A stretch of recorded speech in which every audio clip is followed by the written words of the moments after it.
Hi, I'm Julie Duell. It's happening here in Sparks. Welcome to our new TV show, Spotlight on Sparks. Today, I have Mayor Ron Smith, who's going to talk to us a little bit about a time capsule we recently found in Sparks City Hall. Well, I came into work the other day and I got these two women running around like they're crazy and talking about how excited they were.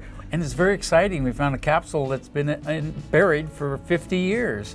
And so before we know it, we were opening it up and you could tell them what was in there. Well, it was pretty exciting because we didn't know it was there, and our assistant city clerk found these really old reel-to-reel files. So we had them digitized and we found out that there really is a time capsule, and it happened to be buried on the same day that man stepped foot on the moon for the first time. Isn't that exciting? That's pretty cool. Never forget that date. Yeah. So obviously you weren't here during that time, but what do you think that means to the city of Sparks that we are, we found this time capsule and we're celebrating our 50-year anniversary at City Hall? Well, what I found interesting is in the tape, they talked about moving forward with Sparks and how we're moving forward and we're the leaders in the area and hope we can continue to do that. And I think we're doing it. I think we're doing a pretty good job.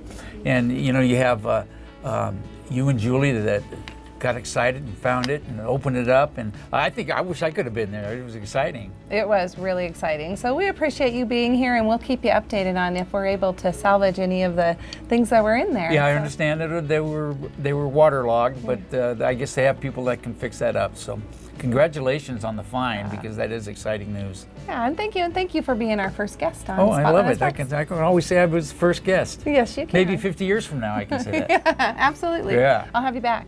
Okay. Thank you, sir. Thank you.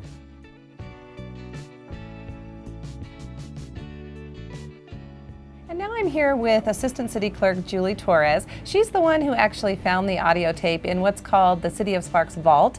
Julie, could you tell us a little bit about that?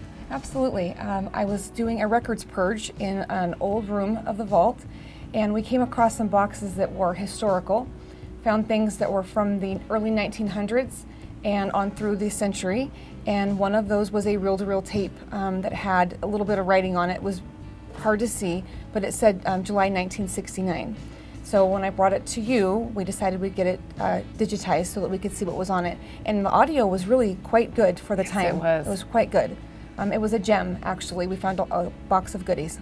Yes, we did, and it was just so fun to actually sit and listen to that, because when you gave it to me, I was listening to it in the background, kind of working on a little video and script, and as I was listening to it, we found out that not only that it was dedicated on July 20th, 1969, which was the same day that men landed on the moon, but also that there was a cornerstone time capsule somewhere in City Hall. We have great people at Public Works that gave us our wish and punched out the brick, and they worked very hard on that. We have to give them a kudos to our Public Works department. They did a really good job. They did. I'm a records nerd, so I love anything that has to do with historical Sparks. That's my passion, and opening it up, a little disappointing that it was waterlogged, but still, nonetheless, it was super exciting. The experience was exciting, and I'm just hoping that we can get some help maybe restoring a little something out of the box. I called the Nevada State Archives and they offered to help us. They're very gracious and said, if you bring it down to us, we'll see if there was anything in the box that we can recover. I'm not super hopeful because it was pretty damaged, but I'm going to keep my fingers crossed. It's still Christmas morning to me. And there were things in there that were mostly paperwork. So there was newspapers from 1969. There was a pen, I think it said, that they signed the agreement that they actually bought the land from. And I can't remember what else was there. There was a little desk flag, a seal, just mostly paper. It was some Evening Gazette was in there, mostly paper, and I think that's why there was so much damage. Well, I just want to thank you for being diligent and kind of finding that audio tape, and we worked together to kind of come up with something, solve a little mystery. Absolutely. Thank you so much for having me. Thanks, Julie.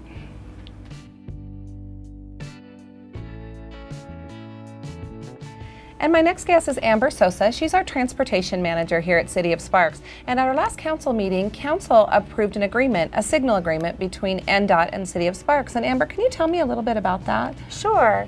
So historically, The City of Sparks has maintained NDOT's traffic signals through individual agreements per intersection. This master signal agreement unites all of those signals under one common agreement to provide consistency between them all. So how does that improve what we're doing here in the City of Sparks with signals, or does it, or how does that work? Really what it does is it makes the process a lot more efficient. You're not digging through numerous, up to 43 different signal agreements to find, the little intricacies and where they're different there. It really provides consistency. It allows our maintenance staff to plan. It also allows NDOT to help with their budgeting as they plan for repairs. And we have a great partnership with NDOT, correct? We do, we truly do. It's absolutely a partnership. So just so our viewers understand, we have an agreement with NDOT because they own the lights and we maintain them, is that correct? They do. So NDOT owns their own roadways and they own the signals that are a part of those roadways. The partnership comes in where the City of Sparks maintenance crews maintains and does the repairs on those signals should anything happen while NDOT maintains ownership. Okay, so it really just shows that great collaboration that we've got with NDOT. It really does. And it truly is a partnership as it helps our traveling public to keep these lights functioning to the best of their ability. Great, thank you, Amber, I appreciate it.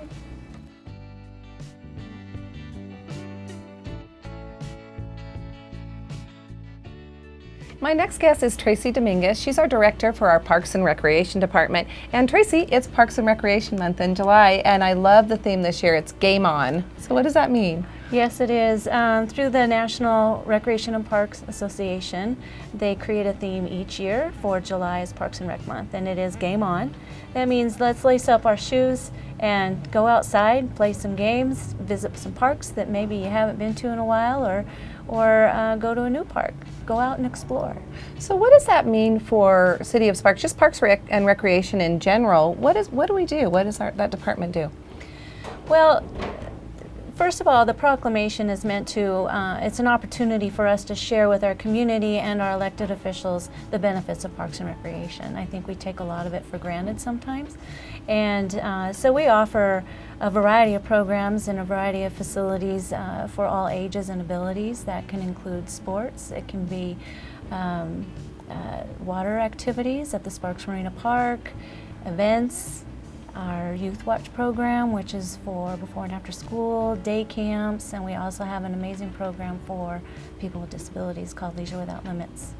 That is so awesome, and I'm amazed at all of the things that we can do and offer here in the City of Sparks. And one of my favorite events is the Mark Wellman event at the Sparks Marina, and that's something that is sponsored by Parks and Rec, right? Correct. Yeah. Correct. We recruited Mark Wellman a few years back to be the title name, if you will, of the event, and he's been very gracious, and he's paraplegic himself, and he sponsors the rock climbing wall. He's a professional rock climber still to this day, and as well as a motivational speaker. Yeah.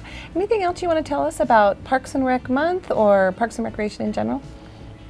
I just want to take the opportunity to thank all of our customers and patrons that utilize our programming, and hopefully we're meeting everybody's needs, and just a big thank you.